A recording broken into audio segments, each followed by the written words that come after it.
HarborHoist Level Sensor Replacement. This video will focus on replacing the level sensor.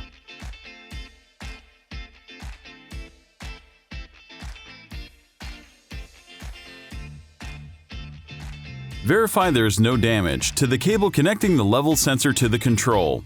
If it is damaged, this could cause loss of communication between the two devices. It will be indicated by the port and starboard LEDs flashing rapidly back and forth, and the control will not operate.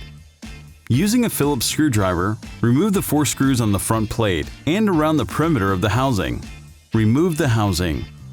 Lift up the control module front plate with a screwdriver and place it sideways in the front housing opening. Remove wire leads for the level sensor by pushing down on the orange lever on the connector. Make note of the colors of wires and where they are in connector for reassembly. Remove cable from the control enclosure. Remove the compression nut on the strain relief at the bottom of the control chassis and pull the cable through. Replacement of level sensor cable. Slide compression nut onto the cable and feed it through the strain relief at the bottom of the control chassis and pull the cable through. Feed the cable through the control enclosure.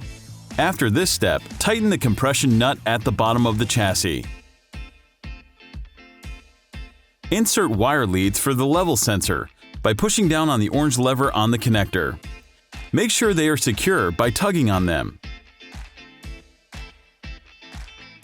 Power up the control and verify it operates properly. Reassemble the housing and front plate. Place housing over control module and allow the control module to slide through the opening. Reorient the control module front plate back in place. Secure front plate and housing screws back in place.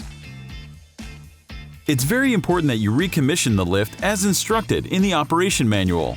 This includes verifying proper operation for raising and lowering without the vessel on the lift, as well as recalibrating your level sensor.